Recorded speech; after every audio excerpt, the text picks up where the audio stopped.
சவுச்சவுக்கா காய் சவுச்சவுக்கா காய் இருக்குல்ல அந்த காய் வந்து நம்ம அதை வெட்டி இது பண்ண போகிறோம். இந்த பாருங்க அதை வந்து வெட்டி தொலி உரிச்சு அவிச்சு வச்சுக்கிட்டோம். சவுச்சவுக்கா காய் ஓகே அவிச்சு வச்சுக்கிட்டோம். அடுத்தல தக்காளி நல்லா வசக்கிடுவோம். கரம் மசாலா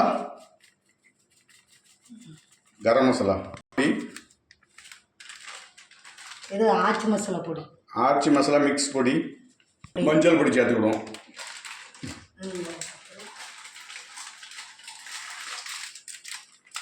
சின்ன சீரகம் பொடி தேங்காய் வேற இது சின்ன சீரகம் பெரிய சீரகம் வெங்காயம் இதெல்லாம் போட்டு நம்ம மசாலா அரைச்சி வச்சிருக்கோம்.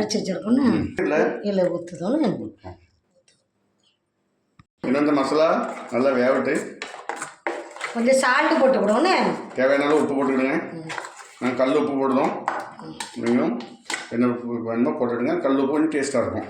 ஓகே மசாலா நம்ம இதில் லைட்டாக வேகட்டு அதுக்கப்புறம் நம்ம அவிச்சு வச்சுருக்க சவுச்சவுக்காயை உள்ளே போட்டு கிண்டி எடுக்கணும். கல் உப்பு போட்டுருங்க. கல் உப்பு போட்டால் ரொம்ப டேஸ்ட்டாக முன்னாடியே போட்டால் கொஞ்சம் கரையும். லாஸ்ட்டில் போடாங்க இந்த கல் உப்பு கரையாது.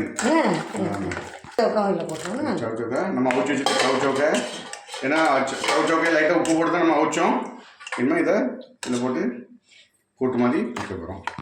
நல்லா மசாலா வந்துட்டு ஓகேவா இங்கே பாருங்க மசாலா நல்லா வந்துட்டு பாருங்க. ஓகே பாருங்க நல்லா மசாலா வந்துட்டு என்ன நம்ம தாளசம் பண்ணிக்கிடுவோம். தாளசம் சின்ன சீரகம் பெரிய சீரகம் சரி கடுகு வெங்காயம் கருவேப்பிலை போடுது சின்ன வெங்காயம் நாங்கள் போட்டுருக்கோம். அதை தாளசம் பண்ணி அதில் போட்டுக்கிடும்.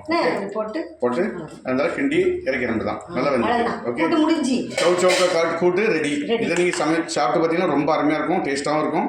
ஓகே நீங்களும் அடுத்தல இதேமாதிரி பண்ணி சாப்பிடுங்க. குழந்தைகளும் நல்லாயிருக்கும். ரொம்ப அருமை.